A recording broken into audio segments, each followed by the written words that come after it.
Quand nous avons été détenus, vous savez, ma famille n'arrivait pas à me joindre. Je les ai informés de ce qui se passait. Alors ils ont commencé à appeler l'ambassade des États-Unis.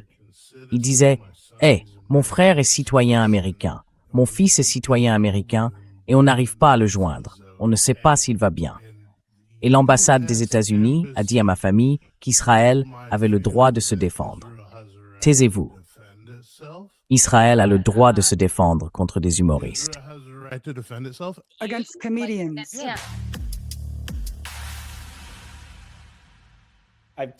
J'ai dit ça à mes amis. La bonne nouvelle, c'est que les gens se réveillent. La mauvaise, c'est qu'il est un peu trop tard et qu'on a beaucoup de réparations à faire.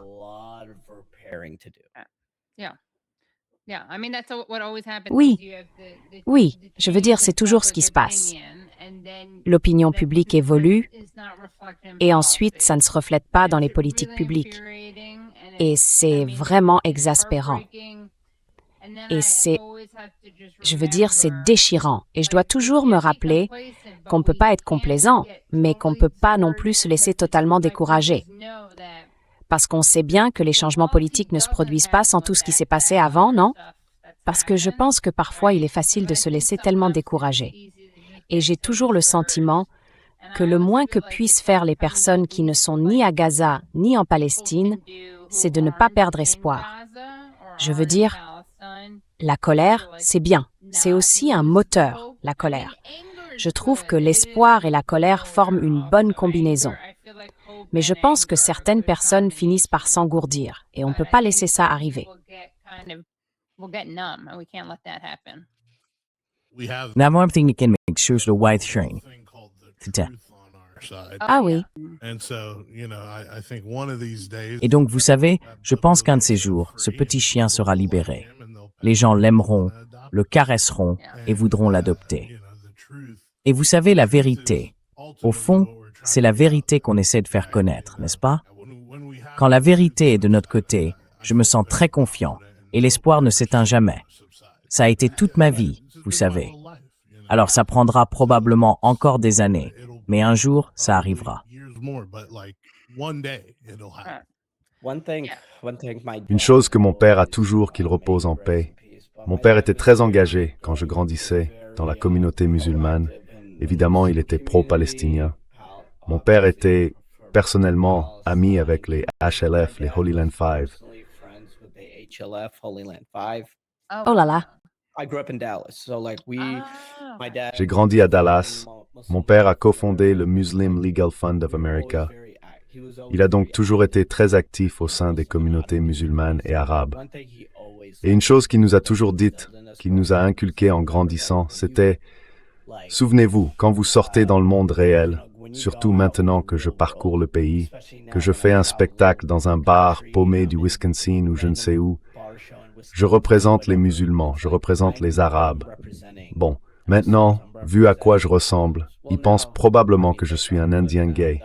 Mais quand même, je monte sur scène. » It's que si... Oui, et je dois être en quelque sorte la meilleure version de moi-même.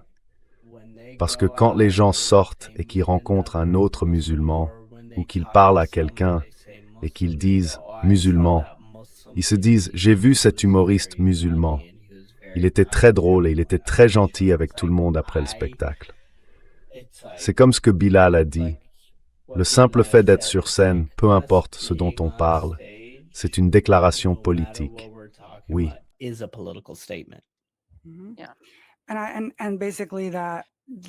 Et au fond, comme je l'ai dit, nous sommes les ambassadeurs de notre peuple. Mais nous voulons que tout le monde comprenne très clairement une chose. Ce qui nous est arrivé ne représente qu'un infime pourcentage de ce que les Palestiniens vivent chaque jour avec les restrictions à leur liberté de circulation. On nous a empêchés d'entrer, mais nous devions aussi donner des spectacles dans différentes villes, qui n'étaient même pas éloignées de 30 kilomètres, à cause des restrictions imposées aux Palestiniens pour se déplacer. Donc pour nous, il est important que tout le monde sache que nous sommes citoyens américains, citoyens canadiens. Regardez comment ils nous ont traités Regardez ce qu'ils nous ont fait. Et nous ne sommes pas des criminels ou quoi que ce soit, n'est-ce pas? Oui. Alors imaginez ce qu'ils font à tous les autres là-bas. Imagine what they do to everybody else there. Et il y a autre chose aussi. Pour moi, c'est peut-être la partie la plus effrayante. Quand nous avons été détenus, vous savez, ma famille ne pouvait pas me joindre. Je les ai informés de ce qui se passait. Alors, ils ont commencé à appeler l'ambassade des États-Unis. Ils lui ont dit, « Mon frère est citoyen américain. Mon fils est citoyen américain. Il est détenu. Ils ont pris son téléphone et on ne peut pas le joindre. On ne sait pas s'il va bien. Est-ce qu'on peut trouver une solution? » Et l'ambassade des États-Unis a répondu à ma famille qu'Israël avait le droit de se défendre. La ferme. Mais qu'Israël a le droit de se défendre. Et au bout de 3 ou 4 appels, ils ont cessé de répondre. Par exemple, en bloquant, en fait. Je l'envoie directement sur la messagerie vocale. Ils ont le droit de se défendre, donc ils peuvent faire tout ce qu'ils veulent. Contre les humoristes. Ils ont le droit de s'émettre. Le droit d'Israël à se défendre contre les humoristes. Le droit d'Israël à l'autodéfense face aux humoristes. Contre les petites phrases. C'est ça qui me fait le plus peur. En tant que citoyen américain, on pense avoir tous ces droits. On pense qu'ils seront là pour nous protéger s'il se passe quelque chose, mais ils n'en ont rien à foutre.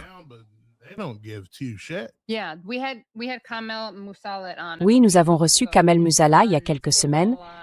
Son fils, Saifullah, avait 20 ans et il a été tué. Ce sont des Palestino-américains. Ils sont citoyens américains, n'est-ce pas?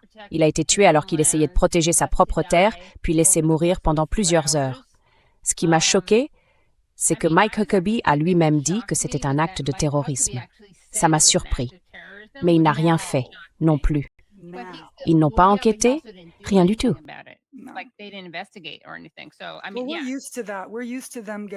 On a l'habitude de ça. On a l'habitude qu'ils arrivent à un point où les relations publiques sont tellement mauvaises qu'ils font des déclarations de principe et puis, vous savez, voilà quoi. Mais au final, comme on le voit même maintenant, je crois avoir vu hier aux infos qu'un citoyen américain est parti d'ici pour aller défendre sa maison à Kosra en Palestine. Il y est allé, il a planté un drapeau américain là-bas et il est essentiellement là pour défendre son foyer. Et je pense qu'en tant qu'Américain, on comprend ce concept, on défend son foyer. Mais quand il s'agit des Palestiniens, c'est comme pourquoi ferait-il ça?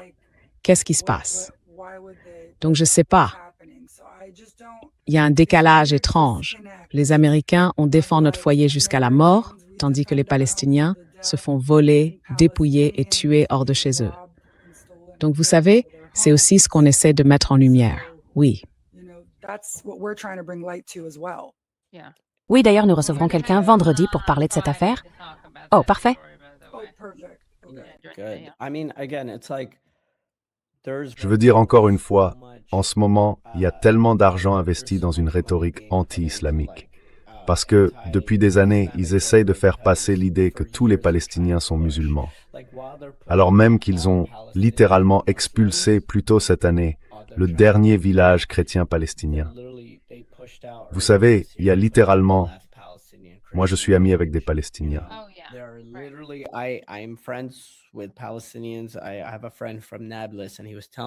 J'ai un ami de Nablus, et il me disait qu'il avait grandi avec un juif palestinien. Un juif palestinien. Vous savez, aujourd'hui, ils sont évidemment très rares, évidemment. Mais c'est comme s'il essayait de vous dire que ce n'est pas une question de religion. Ce n'est pas une question de religion. Mais là même récemment, je viens de recevoir un message qui disait, en gros, vous les musulmans, vous êtes toujours comme si, les musulmans sont toujours comme ça. Vous savez, les musulmans immigrés de pays musulmans comme les Somaliens ou les Afghans sont toujours, et les immigrés palestiniens commettent toujours des crimes. Et c'est comme s'ils disaient, oh, regardez-les, ils commettent des crimes. Ce n'est tout simplement pas vrai, statistiquement à bien des égards. Non, ce n'est pas le cas.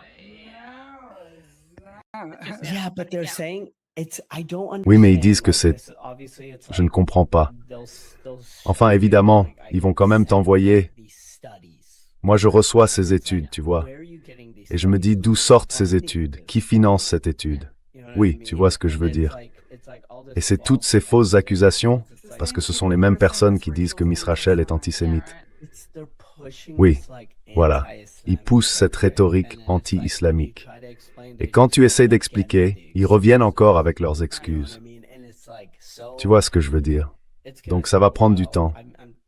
Je suis très contente qu'on ait des gens comme, tu sais, les John, les Michael, les Katie. On est littéralement en train de comprendre la situation qui se joue. Mais oui, on a beaucoup de travail à faire.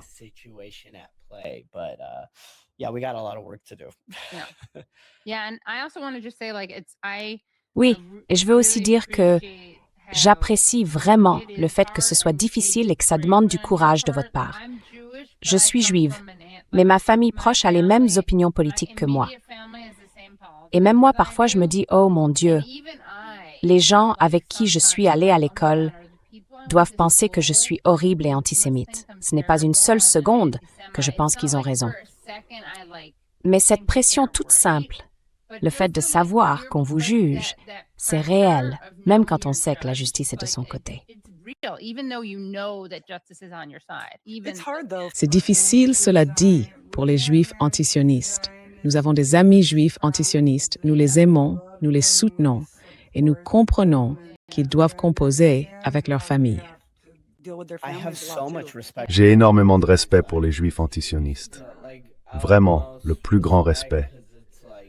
Parce que c'est vous qui devez rentrer chez vous et avoir ces conversations incroyablement difficiles. Vous voyez ce que je veux dire? J'ai de la chance parce que mes parents sont très cool. Mais oui, ceux qui doivent vraiment avoir les conversations difficiles, je les admire énormément. Vous savez, c'est intéressant. J'ai un oncle qui m'a bloqué sur Facebook. Il m'a dit, Katie, je t'aime, mais je dois te bloquer. Et ce n'était pas à cause de ce que je faisais, parce que je vais à peine sur Facebook. Mais lui, il publiait quelque chose sur Facebook, puis mes amis se disputaient avec lui dans les commentaires. Alors, il m'a écrit un email. L'objet, c'était « Je pense être globalement d'accord avec toi sur Israël ». Et dans le message, il y avait « J'imagine que tu as raison ». L'extrême gauche, me dire, entre parenthèses. Et vous savez ce qui l'a aidé à changer d'avis? Il a vu « No Other Land ». Et tous les arguments du genre « Oui, mais le Hamas » ou les éléments de langage sur le 7 octobre, ils volent simplement en éclats. Ils ne s'appliquent tout simplement pas, non.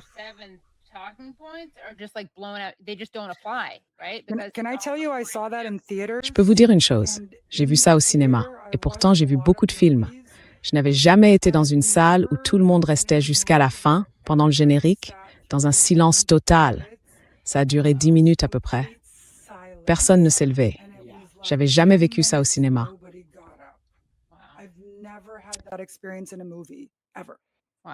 Wow. Oui, incroyable. Oui, je l'ai vu chez moi et c'était vraiment saisissant.